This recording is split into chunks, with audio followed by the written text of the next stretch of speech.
Hi, everybody. Welcome to the show. We're at Voice of Vash on 101.9 FM studio. Today, we're talking about Ayurveda with Kael Balizer. Welcome, Kael. Thank you so much, Liz. It's good to be here. Excited to share with everyone. Great. Great you guys could make it, and we're getting ready to start the show, so I hope you enjoy.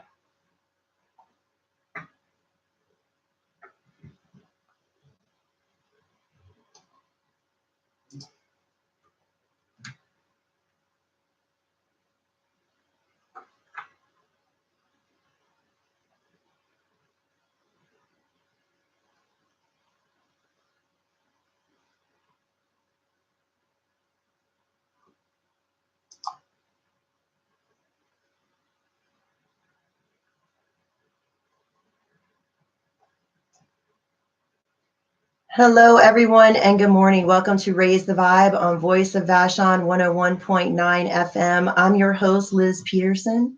This morning's topic is Ayurveda with Kael Balizer, owner of Life in Balance here on Vashon. How do we stay in balance? How do we raise the vibe, keep our vibration, our energy up when there's so much in and around us that seems to seep in?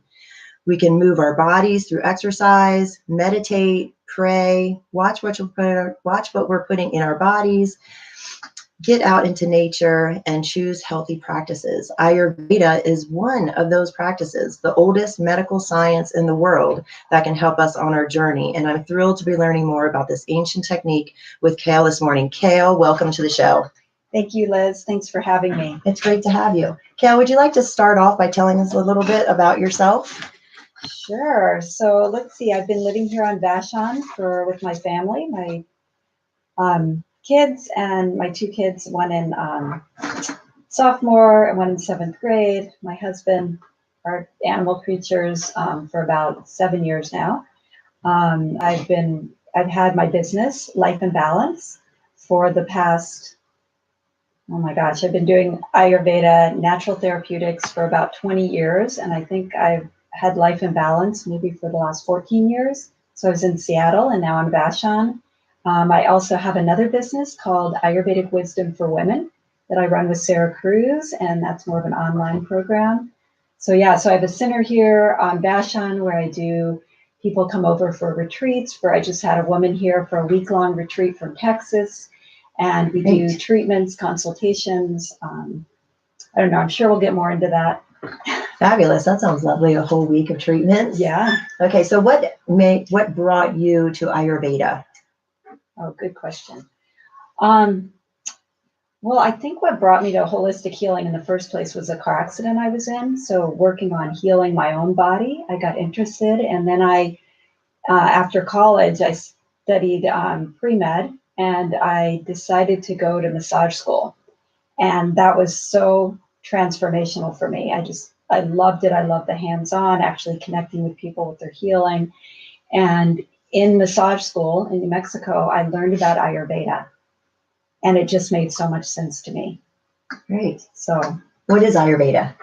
Ayurveda is the science of life and longevity is what it means. And it's a holistic science. So it includes the body, the mind, and the spirit.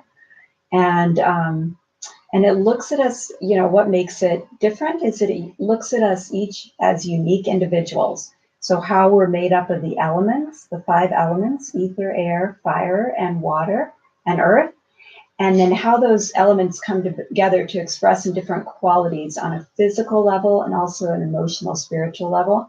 So Ayurveda, it's not like, oh, do this diet or live this way, but it's always asking for whom. So it looks at each of us uniquely and how to bring ourselves into balance, like looking at what's your true nature, how did you come in, what's your strength and challenges, and then how do you bring yourself back to that balance and really bring yourself in balance with nature. Oh, wonderful. God, that sounds like a great technique. So why would someone come to you, to your business for Ayurveda? So I get so many different things that people are interested in when they come. Just looking at the last couple of weeks who I've had, but digestion is always a big one. Some people struggling with digestive issues across the board. So it might be pain, it might be acid reflux, heartburn, indigestion, or just feeling bloated and not good with what they're eating. So trying to figure out the way to eat. And so Ayurveda looks at how to eat, when to eat, and different aspects. So any diet you can address Ayurveda with your digestion. Also, a lot of people deal with insomnia, pain, weight loss. Just wanting to feel better. So a lot of those things that drive us to make change. Right. Yeah. So I'm guessing they would come to you for emotional issues as well, not just physical issues. Can you name some of the emotional aspects? Yeah. So it's not, let's see here. I definitely, I mean, it is, I love working with the emotional body because it really, you can't separate the physical and the emotional. And so to get to the deep core issue of anything someone's dealing with would be to look at the emotional. It's not always the thing, although I do EFT, which is emotional freedom technique. So when I do that specifically, people are definitely coming for dealing with PTSD or loss or trauma or just not feeling connected to themselves in some way, or phobias, fears, right? So they're really specifically coming in. A lot of times for Ayurveda, it's the physical manifestation that brings them in, but where we go to work is on both the physical and really the emotional, because when you work in that way, the healing is so much faster. So can I tell you about a client that just came in last week? Yes, that would be great. So she's actually someone that I've been working with, preparing to do Panchakarma. Panchakarma is the traditional Ayurvedic cleanse and rejuvenation program. So we've been preparing her for a couple months, working together. So we were doing lifestyle changes, we were doing dietary changes, herbs, which are all things we include. Ayurveda is also sister science of yoga. So we had her on a pranayama breath practice, relaxation. Yeah, because we know now, right, that stress is definitely a big cause of physical manifestation. So people are getting more aware of that. So they do. So yeah, in the yoga tradition, definitely people are looking more for that stress reduction, which is the sister science of Ayurveda. So anyway, back to her. She has some liver issues, liver disease. And when she came in to do her retreat, she was feeling a lot better than she had 2 months prior, but she was still dealing with some extreme pain throughout her whole body, and particularly in her liver, this constant pain. And so we started doing some of the emotional work. We were getting down to some of the core issues that she was dealing with. And after a day of having this big release where she felt like the next day she thought about the issue, and she was like, there's nothing there. Like there's no charge there. Yeah. And what a great experience. And she said, is this how it's supposed to feel? Like nothing there anymore. No tears, no adrenaline rush in the body. And I was like, yeah. She's like, can it happen this fast? I said, I guess so. Yes. Why not? And so, but what she then experienced on a physical level is like her shoulders were dropped. She said, I feel like everything's just dropped down, and the pain in her body was completely gone, and even in her liver. So yeah, the liver is the seat of anger. Right. So each of our organs hold an emotion. So yeah, so we can't really address the whole without that emotional Yeah, so her pain in her liver was letting her know, hey, this is ready, it's up to be released. Yeah. And your services were able to help her let that go. Yeah. That's wonderful. Yeah. That you could provide that for her. So what are some you mentioned lifestyle changes. So what are some lifestyle changes that Ayurveda offers us? Oh man. Just around, wow, it's like, what area are we talking about? And it's right. Always for whom. So I always start with the individual, like what's going to make the biggest impact for them. So a lot of Ayurveda is about our rhythms and bringing our own natural rhythms into balance with nature. So if you think about the sun rising, the sun setting, it's like getting up in the morning early enough with that rising sun. And then again, it depends on you, your individual constitution, how you're made up of these elements. But so that right there is key for releasing stress, for good sleep, for good digestion. It's just getting our rhythms down. So a lot of times it's like getting your rhythms of sleep and waking cycles down is huge for impacting our rest and our sense of energy.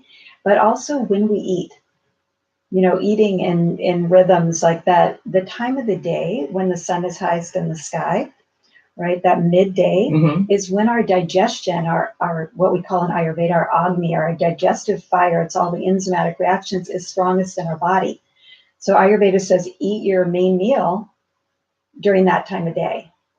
Oh, I see. So yeah, so Ayurveda cues us in. These are just a few little examples of ways that you would start to bring in practices. Right. So you mentioned sleep. When we eat, is there anything else? Yeah, so around our stress, so accessing meditation, so bringing in meditation practices or pranayama, breath practices would be useful. We also integrate herbs and And how would you use herbs in your practice? well, I usually don't give herbs the first session. So people usually begin with me by doing an Ayurvedic consultation. And I like people to see that their lifestyle is the major part of their well-being. So they feel like they're in control, like, because you are, we are, we have the main reins on how we feel, and it's through our actions and our choices. And then usually in the second or the follow-up, then I might give herbs. These are micronourishment to support the digestion. So that's a big one, herbs around getting your digestive fire strong.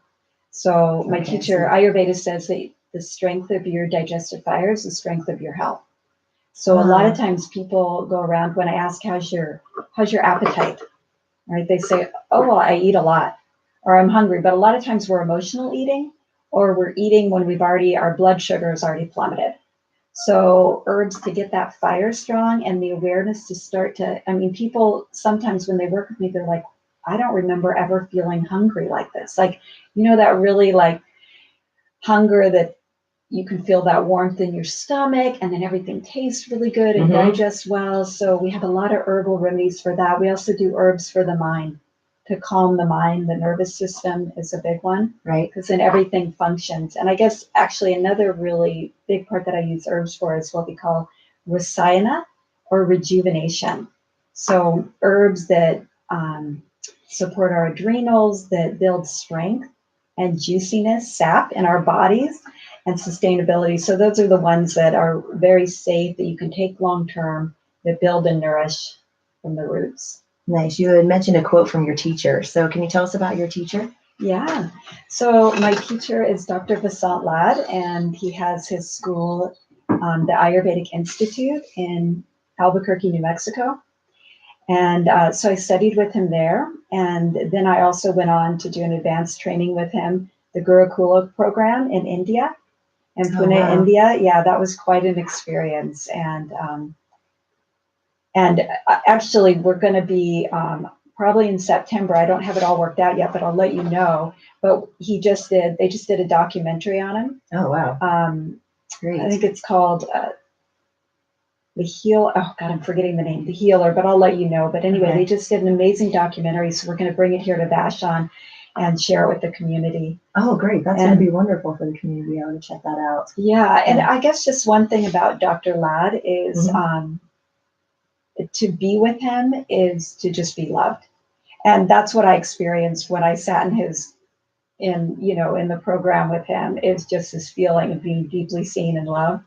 And so it's a beautiful thing. And he always talks about connecting to the heart of the patient.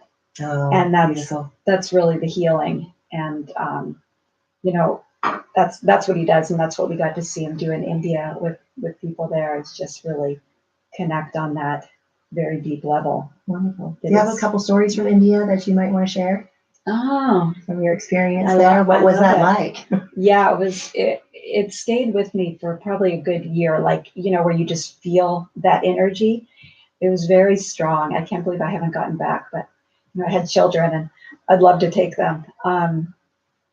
One memory I'm having that came up thinking of Dr. Ladd is we had a clinic in Pune where he would see patients, and they'd come in. We'd all observe and feel their pulse, and because that's one of the ways we assess someone's constitution, how their state of balance is and where it's gone out of balance. And anyway, people would come in there. So this one family came in, and they were they had their baby with them, and they said their baby wouldn't stop crying. So one thing that Dr. Ladd does, I don't actually do this, but part of Ayurveda is looking at the Vedic Astrology.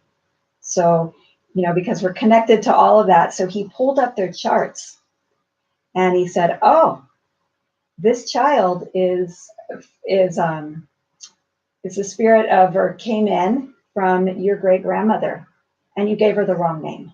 Oh gosh. So he said, you need to give her that name. Mm-hmm.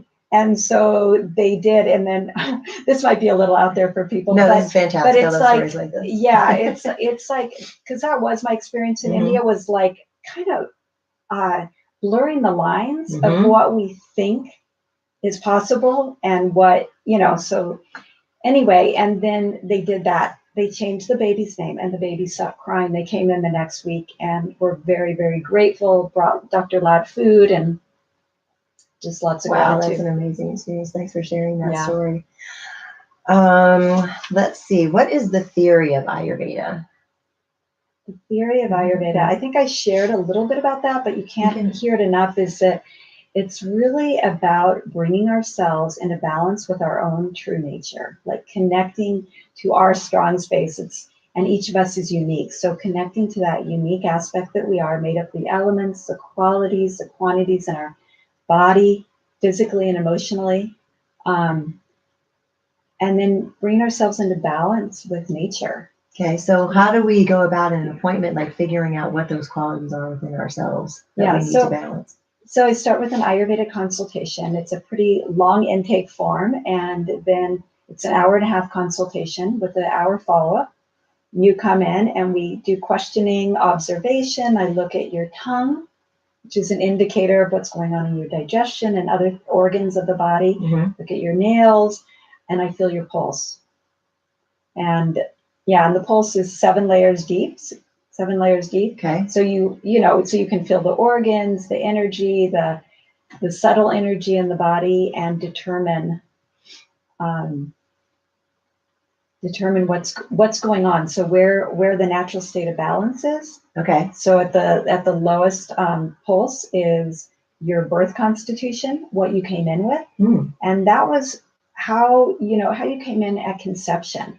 So with your mother's constitution, your father's, what was going on astrologically, and then there's an impact as you're in the womb too, from the emotions of your mother and your parents and what's going on. And then there's our own karma. It's just the lessons that we've come in to learn. So all of that is part of that. So we determine what's that natural state for you and where does it move to, and then how to bring yourself back to balance. And I guess I want to share real quick the self-healing principle of Ayurveda. So yes, please. So if I were to give, is the self-healing principle is like increases like, and the opposite balances. So could you explain that a little bit? Yeah. So if you looking at the doshas, so if we just look at Vata. So Vata is made up of the elements of air and ether. Ether is space, air is the movement in that space. We can find those in our body in all the spaces. So our GI tract, our lungs, our prana, our life force, that's all governed by Vata. The movement of our mind, right? Our thoughts. Okay. And then there's qualities of Vata. So if you think of an animal that might be most like Vata, it might be a bird. Right? Okay. So it's light, it's dry, it's cold, it's mobile. Right? So so if you think of a quality, say like mobile.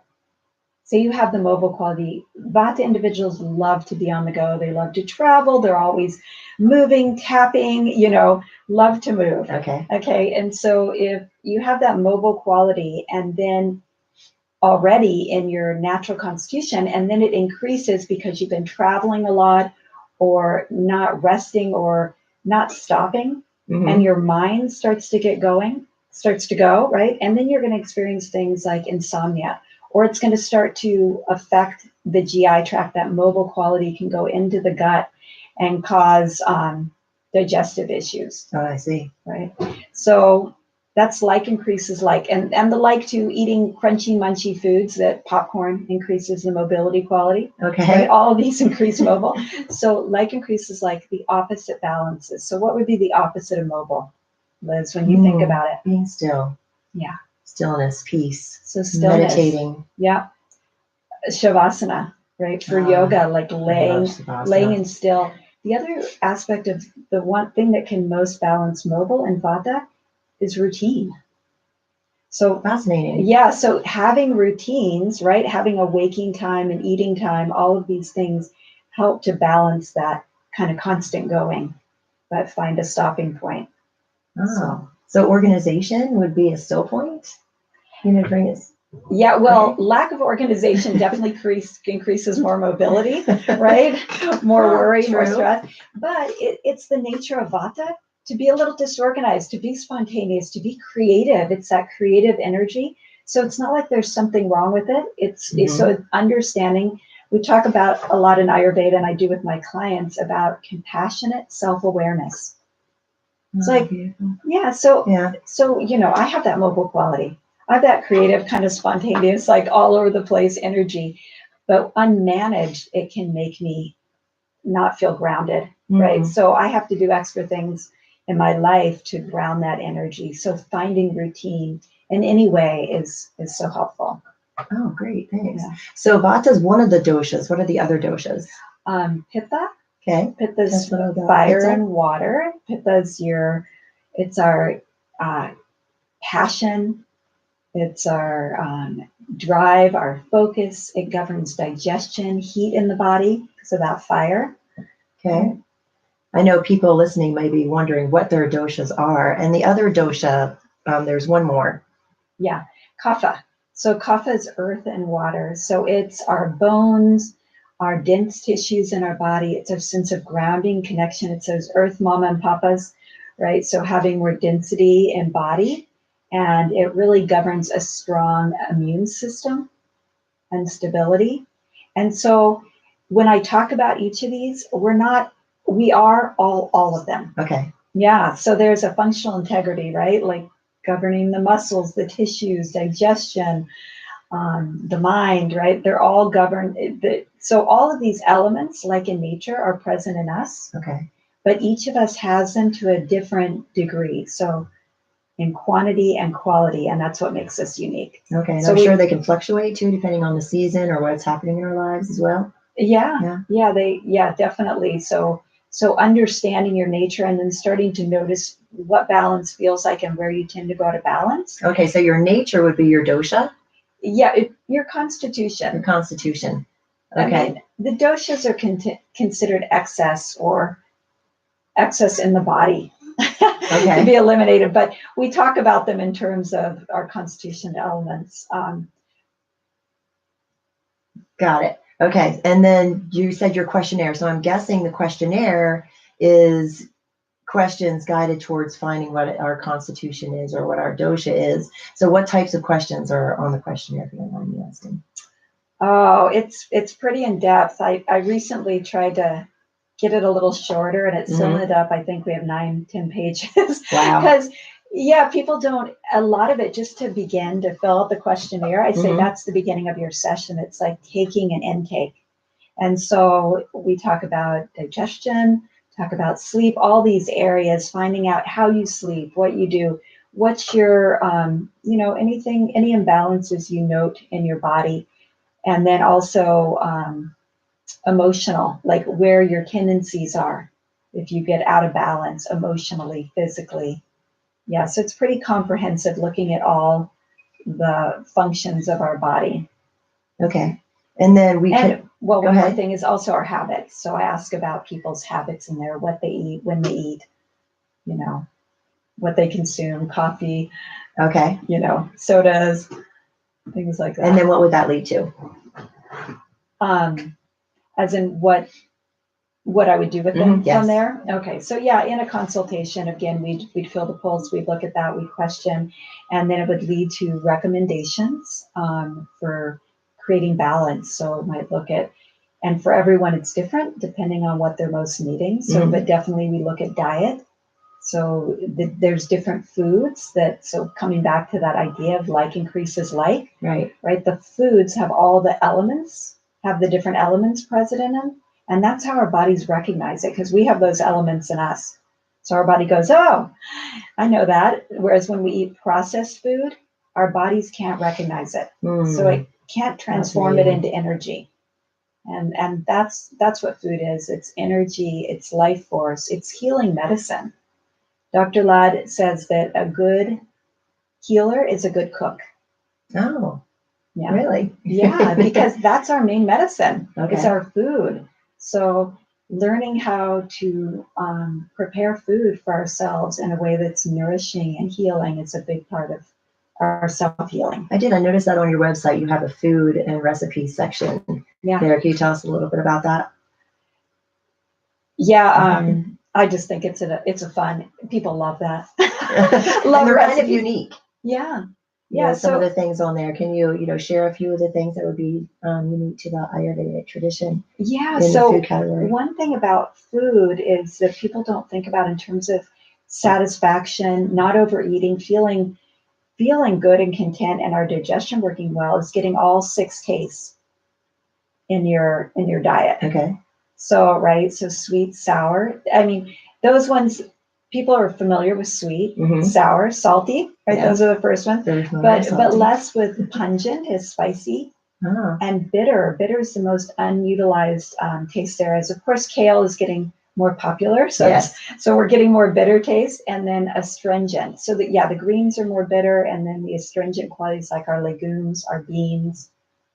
So all of these 6 tastes help to balance our digestion and are important for each phase of digestion in the body.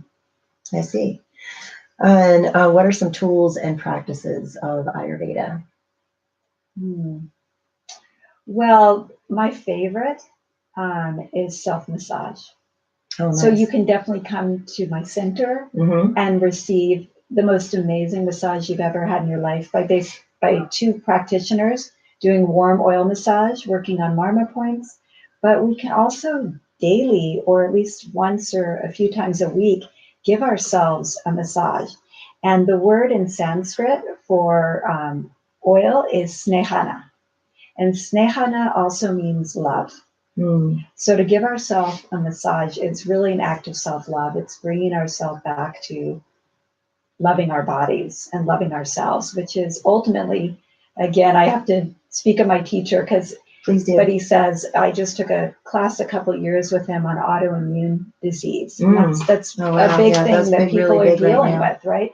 And he says that ultimately it's lack of self-love.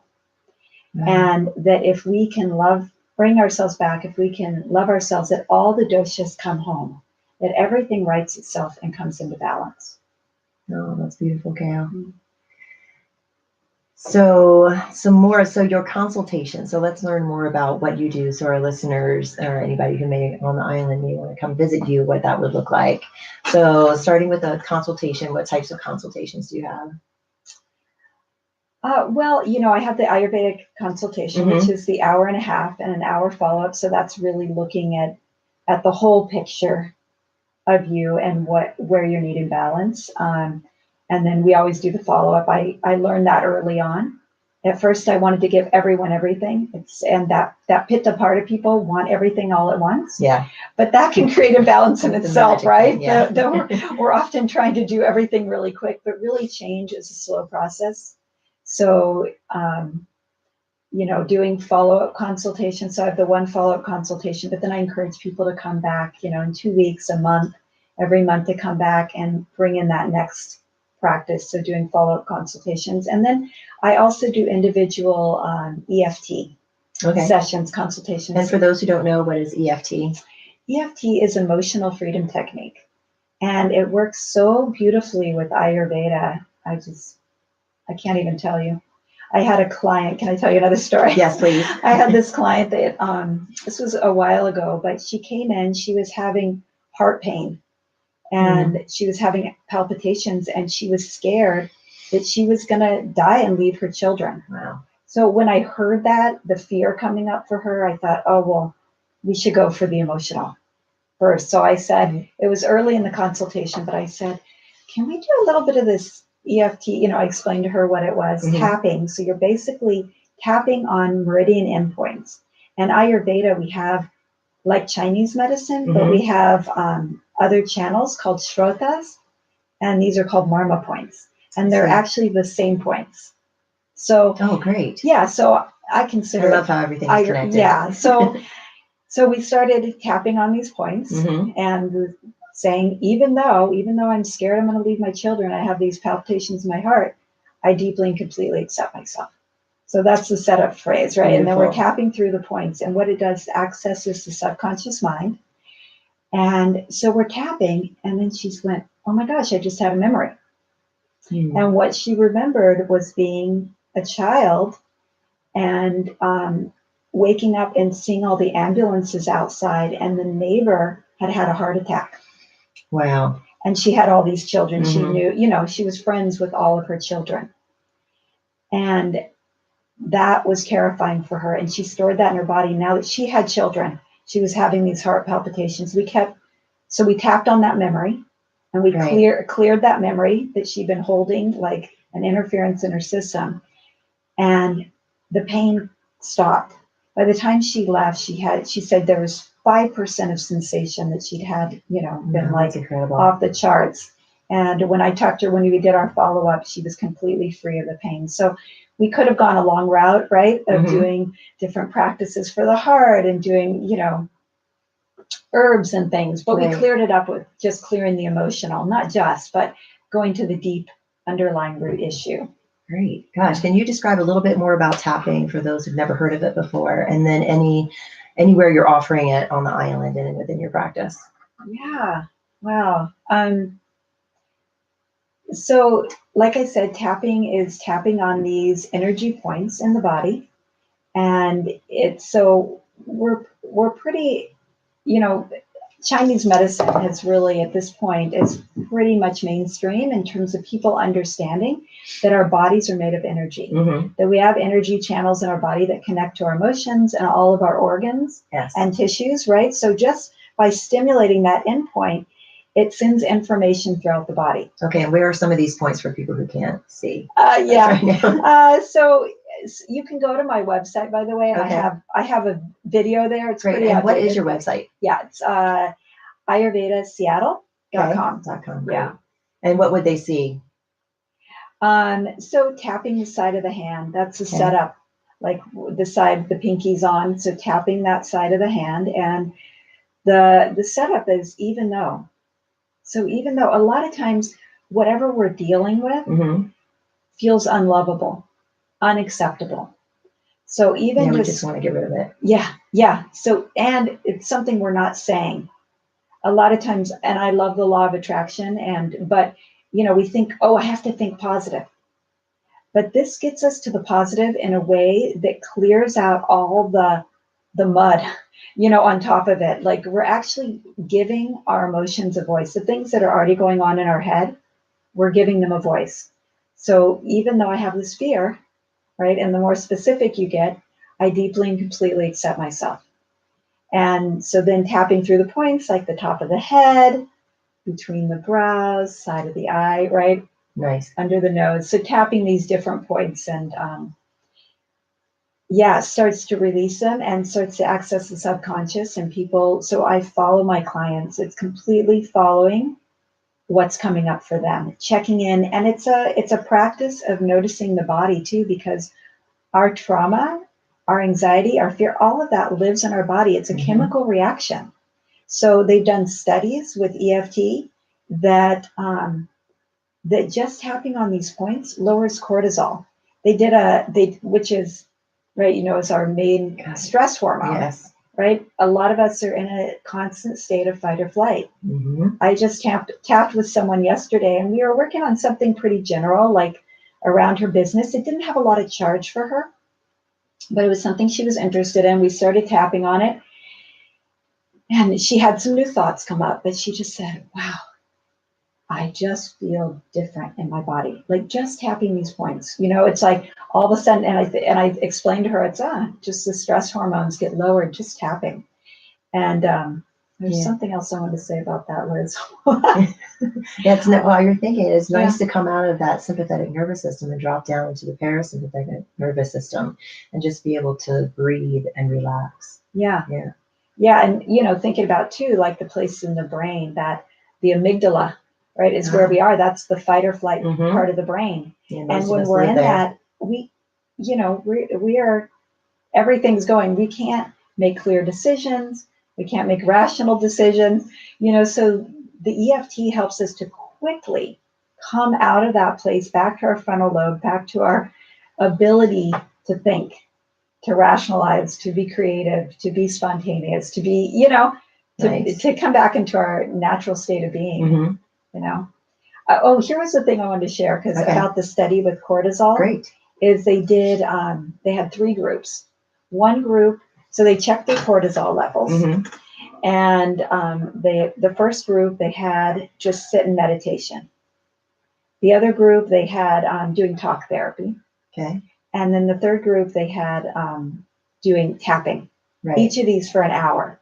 And then they checked the cortisol afterwards. So gosh, now I'm forgetting the numbers, but I'll put it on my site.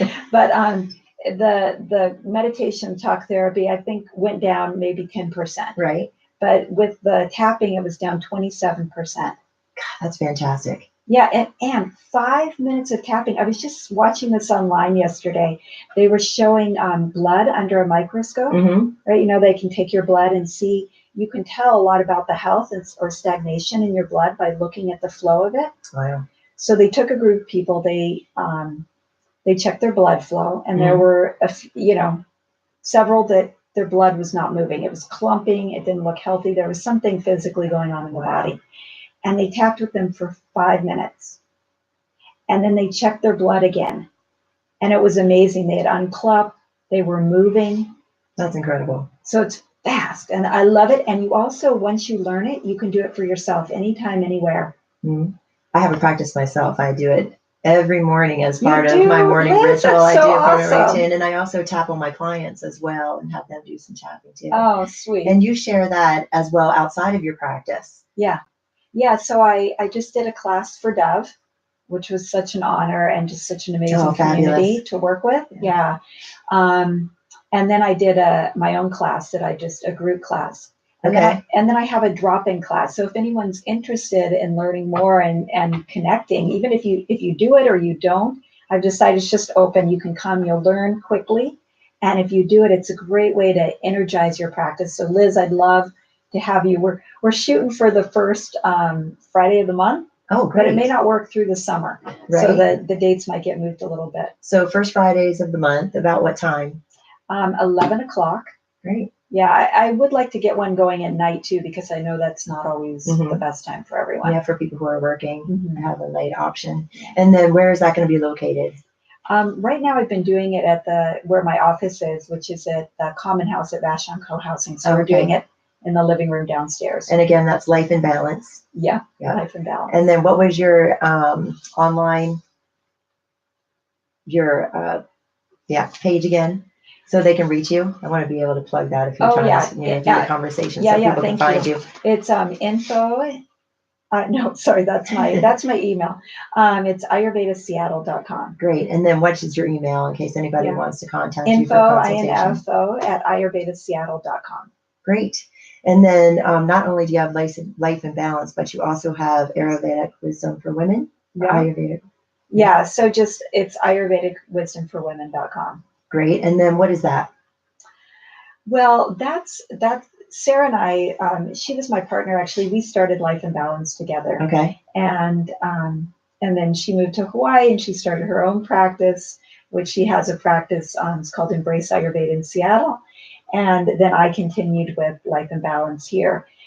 So we love working together, and we really love working with women.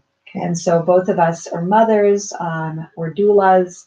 You know, we love Ayurveda. We love working with women at all stages of life, from, you know, conception to perimenopause, menopause, through that. And we also saw a big need for women to come together. A lot of times we're dealing with whatever we're dealing with alone. And so we know that there's a real power in working together in community and supporting each other for really sustainable practices. I agree. And so, yeah, we're committed to women having more freedom and through these sustainable practices for their health. Okay, and they can contact you through the website. And then what sort of programs? Do you have any programs up and coming, or what programs have you done in the past that you might repeat in the future? Yeah, well, the one that we're really excited about right now that we're creating, and it just seems like it's just showing up everywhere with our clients. We're like, that's the one. But it's called Heal Your Relationship with Food. Nice. You know, and it consists of all these Ayurvedic practices, but then that real, like, getting to that emotional root as well of why the habits are there. So understanding ourselves is kind of key for changing these habits. And it's going to be a 6-week course. And most spiritual practices, they found that 42 days is the amount of time to change a habit, to imprint something. My teacher, Dr. Laddie, says, if you meditated for 42 days straight, you would be enlightened. So yeah, we're really excited about that program and doing it together, right? Like, to hear other people's struggles around that and to have triumph together is so much more fun. Yes. It's an online program, so people can do it anywhere. Oh, it's beautiful that you're offering that to women. Great. And then, so we're going to go back to Life in Balance and find out what other treatments you can get there. So could you share a few other ones with us? Yeah, so we do a lot of the ancient traditional treatments. One is Shirodhara. Okay. You're now seeing the movie stars receiving this. You can receive it right here on Vashon. And what is Shirodhara? Shirodhara is, Shiro means head, Dara means flow. So it's the flow of warm oil along at the third eye, so between the brows. So it accesses the pituitary pineal gland. It sends us into a deep state of meditation and relaxation. So yeah, it's what they call the Turiya state. It's a state half between waking and sleeping. And it's just deeply relaxing and healing, and not just during the time you're there, but it can really reset your nervous system. So it also helps to balance hormones. It helps for insomnia. So beautiful. Yeah. And, like I said, we also do the warm oil massage, the four-handed. So I say you're getting massaged by a four-handed goddess. And it feels that way. You're like, what is happening? It's kind of out of this world. And you have warm oils poured on you. And other treatments. Yeah, that sounds wonderful. Yeah. Okay, so two people. Okay, yeah. Yep. Two massage therapists, you warm oil. Simultaneously working on your body. Fantastic. Yeah. I think everybody should have one of those. Yeah, we have different, I'm thinking of 2 packages we have. Okay. If you want to really treat yourself. Sure, what are those? And you're worth it. Is our Day of Rejuvenation, which is, I also have a steam box. So it's the Abhyanga. Abhyanga is the warm oil massage. Okay. And then with the Shirodhara. Okay. And then you also sit in the aromatherapy steam box. Wow. So that helps to detox after the oils on a deeper level. Nice. And then we do a heart balance or a chakra balancing session. So opening up those energetic pathways. Now you're talking my language. Yeah. We got to get together and play, Liz. Definitely. And then I have another package, which I love. It's called the Sacred Heart Healing. And it includes the EFT. It's the Abhyanga, and then we do what's called a heart basti. Oh, what's a heart basti? Yeah, putting a dough ring, like making an opening at the heart. So we put a dough ring around the heart area filled with, I put a rose quartz in there and oils. Nice. And it just creates this portal. It's sort of like, really, does this work? And it works every time. It's so releasing this portal. It's been done, ancient tradition, like for 5,000 years. So when you come back to these practices, they have an energy to them that create a greater impact than we could if alone, right? The field, basically the energetic field that holds that energy and information. And so in that, we release whatever's needing to be let go of from the heart, and then bringing back in what you're wanting to cultivate and create. And then after that emotional release, we do the Shirodhara, and so it's very profound. And the Shirodhara is the third eye point. Yeah, the warm oil. Beautiful. And then what goes along with that? Is it just dripping, through your hair? Do you get massage with the Shirodhara? Yeah, you could come in, so you can do it with the whole massage. But if you just come in, like you say, I just want to get the Shirodhara bliss. It's an 1.5-hour session. Wow. And it includes a whole scalp massage, scalp and face. There's so many marma energy points on the scalp and the head. Like if you're in India, they have places where you can just sit down and they're going to give you a major scalp massage. So you get scalp and head, shoulders, neck. Nice. We do other treatments with putting oils in the nose, which opens up the prana, releases blocked emotions. And then we do the feet. So reflexology on the feet and the hands. And then you're good and relaxed. And then we run the Shirodhara oil for about 30 minutes. Wow. God, that sounds lovely. You were talking about the heart basti. You also have eye basti available. Could you tell us a little bit about that? Yeah. So it's called Netra Basti. Netra means eye. And you put the dough ring around each eye individually. And you put ghee. And for those who don't know what ghee is? Yeah, it's clarified butter. So it's butter that's been cooked to take all the milk solids out of it. Okay. And then what's the purpose of putting the ghee on the eyes? It sounds really odd, but it feels so good. It's deeply relaxing. I have to keep telling my clients, open your eyes, because it just makes you want to go out, because it does work on the nervous system. And it also is one of the seats of Pitta. Pitta is governed by the liver. So it helps to move heat and energy. It helps through the eyes, so that stagnation can happen there, and it helps to remove particles in the nervous, that get released through the eyes from the nervous system. So it can help with dry eyes. It can help with eye strain. They've used it for consecutive treatments with glaucoma and what's the other eye condition? I'm not thinking of it right now. But one thing, my client that was just here for Panchakarma, I asked her if she had any surprising results from the week of being here, right? Something unexpected. And she said, well, that Netra Basti, the eye treatment, was really surprising. She said it felt so good, but then also she has floaters in her eye. Okay. Which can often be an indication. People might have different ideas about that, but for me, it's an indication of the adrenals being taxed too. Interesting. So, but for her, and everybody has taxed adrenals these days. Yeah, we all kind of have some floaters, but hers were pretty extreme. And after just one netra, her floaters were gone. Wow, gone. She was like, "That was that's incredible." Yeah, she's like, "That was surprising." Yeah, I bet. Okay, so you mentioned Panchakarma, and you've mentioned it a couple times. Can you explain to everybody what that is? Yeah, so Pancha means 5, Karma is action. So it's the 5 actions of removing toxins from the body. And let's see here. So it's an ancient tradition of removing these toxins. So there's a preparation phase, and we prepare the body through diet, through eating an Ayurvedic cleansing diet, which is khichdi. Okay. And what is khichdi? Khichdi is I just had it this morning, actually. It's a great thing to eat if you just are feeling like your belly's a little off or you need a rest. And it's a grain and a bean. Okay. Predominantly mung bean.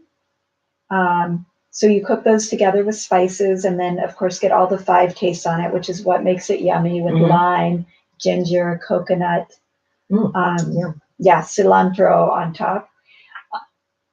So anyway, they're eating, but just to clarify too, some people don't eat grains. They're like, can I do panchakarma? Yes. Yeah, okay. So we modify the diet for each person. Some people have allergies. They don't do ghee. We modify them for that, because we are doing an internal oleation. So we're giving them on an empty stomach oils in the morning. So ghee, or for my vegan people, it might be coconut oil, or I have this herbal oil called bitter ghee. Okay. And this is part of a pre-cleanse before the pre-cleanse. Yeah. And so that helps to mobilize all the toxins and bring them back to the GI tract, bring them out of the deep tissues. I see. Yeah. And so then they come into the center and they're receiving 3 to 3.5 hours a day of consultation, EFT treatments, all the treatments we've talked about, right? And every day is based on what they're needing. Okay. So, and I wanted to share too, because it's quite an investment of time and money. Mm-hmm. And, but the results are beyond amazing. But I also, because this is something that is so recommended in Ayurveda, to do a cleanse at the change of season. So I offer an Ayurvedic home cleanse. Great. And so people can do it from the comfort of their home. Mm-hmm. I do it in the fall. So I'll have one coming up in the fall. I think the date is October 3rd. Okay. We're going to start doing that. And it's a 2-week cleanse. You do a private consultation with me to determine your protocol, because it's individualized in terms of what herbs you take for everyone. Right. And then we have weekly calls, and they've just gotten so deep and supportive. I've done this for so many years now that the community that's showing up is really holding each other in this process. So the results are getting better and better, which is exciting. Well, it's wonderful to have that extra supportive community while you're doing it. Can you tell us about your cleanse programs, just a little bit more about what they entail? Let's see. Well, I'm getting to the parts that maybe are a little, no, well, so after doing the ghee, right, Mm-hmm. internally, and you're doing the oils, so whether you're doing it at home or in the center, you're mobilizing toxins through sweating, through giving yourself self-massage or receiving. You're bringing in the mind practices, because really all of this, without slowing down or bringing any mindfulness, like meditation, breath practices, well, it's fine, but it doesn't get to the depth of what's possible for our healing, right? Mm-hmm. So, I know at home it's for people so they can still work, but slowing down as much as possible really makes a difference. And so they're doing all these practices, getting the body ready, and then you do a purgation. So purgation is moving everything out of the small intestine. So she keeps having to help me here with my mic. So, a lot of times we use castor oil, but we also have different purgatives, things that help the body purge, basically eliminating everything from the GI tract. You will be cleaned out. Yeah. And if, people feel amazing afterwards. Your digestive fire comes back up really strong, which feels so good. I had a client who had hepatitis. He'd had it most of his life. Wow. And he came in to see me for panchakarma. We did after the purgation. He was like, "This is the first time I've had an appetite in like 10 years." Wow. So he just had not experienced. So it just brings back that fire. And like I said before, our fire is connected to our health, right? Our sense of energy. When we don't have digestive energy, when we don't have an appetite, when there's not that fire there, we notice it everywhere, not just in our digestion, but in our passion and experience of life. So really it's energizing that passion for life. And so people experience, that fire coming back, feeling lighter, feeling clear, like mentally clear. Nice. And then we bring in the rejuvenation part. And what's the rejuvenation part? It's the herbs, it's foods that are particularly rejuvenating, but it's continued self-care. But it's really like, I think of it like if you took a t-shirt, a dirty t-shirt, mm-hmm. and first we wash it and clean it. And then we dye it with all these beautiful colors, like we tie-dye it. So the rejuvenation is like putting the tie-dye on. So, building up our sap. And these are things that make an Ayurvedic cleanse really different, is that we're actually attending to preparing and then rejuvenating, like building our system up afterwards. A lot of times people do these extreme cleanses, and they're left not knowing how to take care of themselves afterwards. Right? In Ayurveda, you're actually learning practices that you continue to build on in your life. Oh, I see. Yeah. Yeah, it sounds like a beautiful experience. Do you have a couple stories that you can share with us, maybe client stories or something like that, where you've had good experiences? Yeah. Well, I've shared a little about her, but my last one, which was last week, she did an interview with me. She did a testimonial, so I know she'd be fine with me sharing. Great. But she, yeah, like just her experience, like the result was releasing 20 years of emotional holding. You know, when I massaged her chest after that, she's like, wow, there's no pain. And her whole body was pain-free. Wow. You know, so that was pretty Those are big. great results. Yeah. And she's really committed to going back to the doctors and testing her liver again and then being like, it's healthy. It's good. So we'll let you know when that happens. Is there anything else that you would like to share with the community about your practice, about life and balance, about what they could gain from coming to see you? Yeah, I mean, it's a self-healing practice, Ayurveda. So it's about understanding yourself.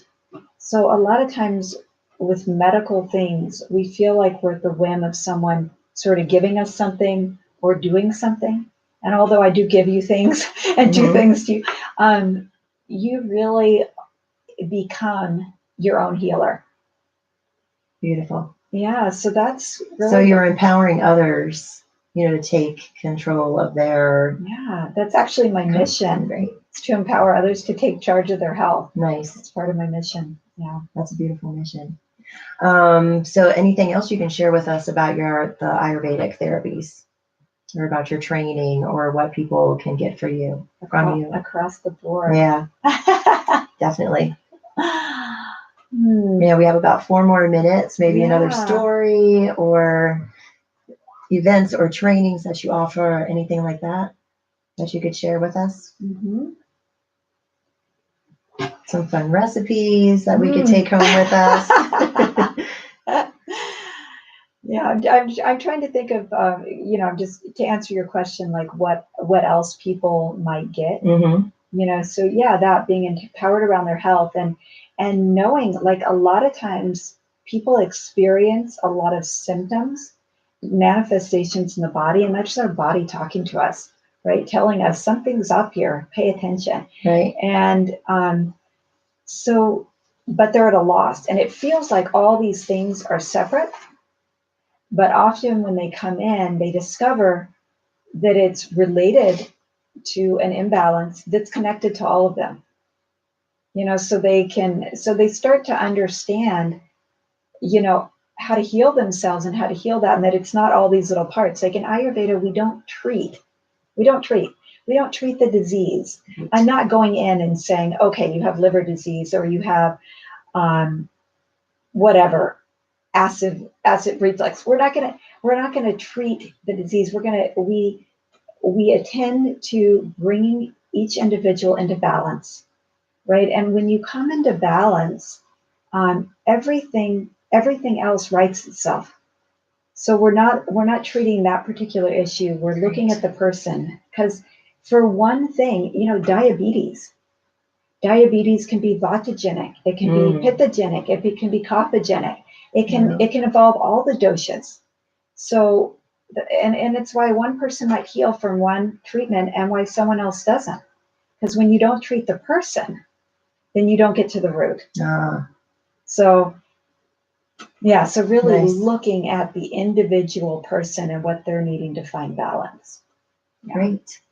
Kael, it was lovely having you here today. It's great learning more about this ancient tradition. You have so much to share, and I hope the community finds you and contacts you and learns about you and what you offer, and, you know, comes and visits and takes advantage of all these lovely things that you offer. And thank you everyone for joining me this morning. Remember to go out there and raise the vibe, not only within yourself, but within your community.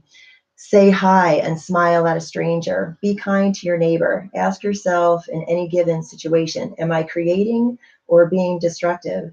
And if and when you slip, because we all do, pick yourself up and start anew. And then at those times when you're not feeling well, seek a treatment, seek a person like Kael, to bring on your healing team and be a part of your healing journey. This is Raise the Vibe. I'm your host, Liz Peterson, on Voice of Vashon 101.9 FM. Have a great day, and thanks for listening, everybody.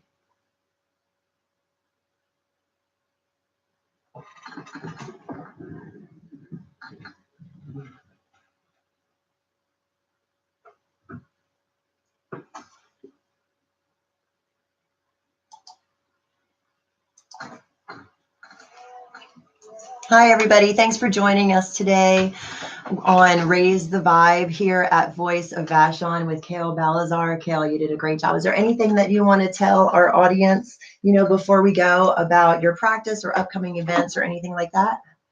I think I shared most of it. I'm just really honored to be here, honored to be part of this community. And thank you, Liz, so much for having me on here. Thank you, Kael. Really appreciate it. It was great talking to you. Yeah, you too. Thanks. Bye, everybody. Thanks for joining us.